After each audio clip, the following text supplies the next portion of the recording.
बरे-सगीर की तारीख पर नजर दौड़ाई जाए तो मालूम होता है कि इस खित्ते पर हुक्मरानी करते हर हुक्मरान की कोशिश रही कि किसी तरह पंजाब इसके कब्जे में आ जाए और इसके इक्तदार की बुनियादें मजबूत हो जाएं।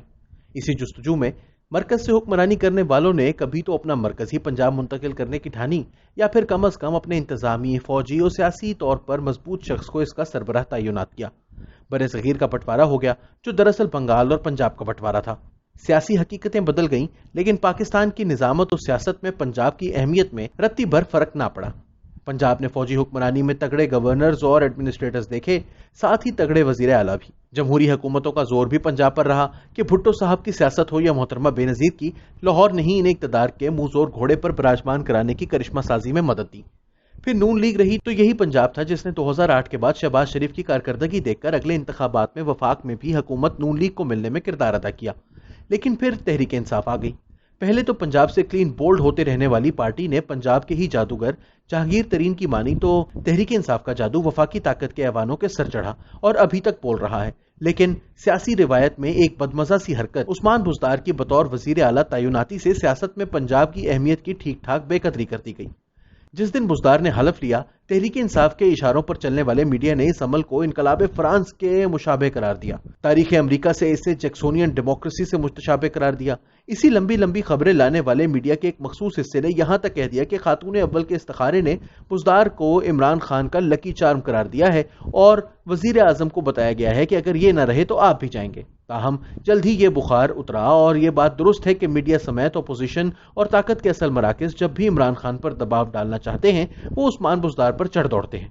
लेकिन जिम्मेदार मीडिया जराए भी यही कह रहे हैं कि खान साहब बुज़दार के मामले पर ताकतवरों को भी साफ जवाब दे चुके हैं।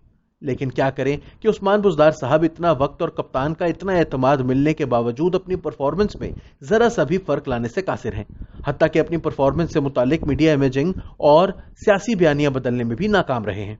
अब हाल ही में जावेद चौधरी ने एक कॉलम लिखा है जिसमें उन्होंने 8 अगस्त को वजीर आला पंजाब से मुलाकात और इनसे होने वाली गुफ्तगू का अहवाल लिखा है, जिसमें ऐसे कई इंकशाफात किए गए हैं जिनके बाद उस्मान बुज़दार की एक ऐसी छवि सामने आती है जिसमें वो एक निहायत सादे, नातजुर्बेकार और गैर तरबियती याफ्ता सियासतदान नजर आते हैं। जावेद चौधरी ने वजीर आला पंजाब के टेक्नोलॉजी से नाबल्द होने का भी नक्शा इन्हीं की जबानी खींचा है, जबकि सियासी और खासतौर पर इंतजामी तौर पर फारिगुल बाल होने की तस्दीक भी बुज़दार साहब के अपने मुंह से ही करवाई गई है। जावेद चौधरी के मुताबिक उन्होंने पूछा कि क्या आप इमरान खान को जानते थे, तो वो बोले मेरी एमपीए बनने या वजीर आला नामजद होने तक खान साहब से कोई मुलाकात नहीं थी। मुझे एक मेरे दोस्त ने कहा मैं तुम्हें लेने आया हूँ, हमने बनी गाला जाना है, मैं इसके साथ आ गया। मैंने उन्हें रोक कर कहा और आपके इस दोस्त का नाम जमील गुज्जर था? वो हंसकर बोले हाँ ये भी थे और भी थे। वहां मेरी खान साहब से पहली मुलाकात हुई, जहांगीर तरीन से दूसरी मुलाकात थी, लेकिन उन्होंने मुझे पहचाना तक नहीं। मैं पार्टी के किसी भी शख्स को नहीं जानता था। मैंने पूछा आप पर एतराज किया जाता है, आपको कोई इंतजामी तजर्बा नहीं, लेकिन 12 करोड़ लोगों का सूबा उठाकर आपकी झोली में डाल दिया गया। वो हंसकर बोले ये बात दुरुस्त है, मैं जिंदगी में पहली बार एमपीए बना और उसके साथ ही वजीर आला बन गया। मैंने पहले दिन ही अपने स्टाफ को कह दिया था कि मुझे इंतजामी अमूर का कोई तजर्बा नहीं। आप बस ये समझें कि एक शख्स डीजी खान से सीधा लाहौर आ गया और इसे रास्ते के किसी शहर किसी सड़क का पता नहीं। लिहाजा मेरी आपसे बस ये दरख्वास्त है, आप सिर्फ और सिर्फ कानून के मुताबिक चलें। उस्मान बुज़दार के साथ मुलाकात में चंद दिलचस्प बातें भी हुई। मसलन बुज़दार साहब ने बताया कि मैंने जिंदगी में कभी कोका कोला और 7 अप नहीं पी, मैं फेंटा भी नहीं पी सकता, मैं सिर्फ शीज़ान पीता हूँ। मैं स्मार्टफोन इस्तेमाल नहीं कर सकता, मेरे पास आम सा फोन है, मैं इस पर भी सिर्फ फोन करता या सुनता हूँ। ज्यादा से ज्यादा व्हाट्सएप कर लेता हूँ। मैं फोन को ज्यादा नहीं छेड़ता क्योंकि मुझे खतरा होता है कि कहीं गलती से मेरा हाथ दाएं बाएं ना लग जाए और कोई ऐसी चीज ना खुल जाए जिसे मैं बंद ही ना कर सकूं। मैंने कभी आईफोन या एंड्रॉयड इस्तेमाल नहीं किया, मैं इन्हें हाथ भी नहीं लगाता। ये हंसकर बोले मुझे ये भी नहीं पता कि मेरे बच्चे किस क्लास में पढ़ते हैं। मैंने चंद दिन पहले उनके फॉर्म पुर करना थे, मैंने उनसे कह दिया बेटा मुझे नहीं पता तुम किस किस क्लास में पढ़ते हो, लिहाजा तुम अपने फॉर्म खुद पुर कर लो। अब यहां से मालूम होता है कि एक ऐसा शख्स जिसे अपने बच्चों की क्लासेस तक नहीं मालूम, जो पाकिस्तान की घाघ ब्यूरोक्रेसी को बता रहा है कि मुझे इंतजामिया का कुछ नहीं पता और मैं एक सीधे साधे शख्स की तरह हूं जो लाहौर आ गया है, और फिर ये कि वो एंड्रॉयड मोबाइल भी बस इस कदर ही चलाता है कि जहां कुछ भी खुल जाने का खदशा ना हो। इसके साथ क्या होती होगी, और जिस सूबे का वो सरबराह है उस सूबे के साथ क्या होती होगी, और उस सूबे में रहने वाले अवाम किस हाल में होंगे।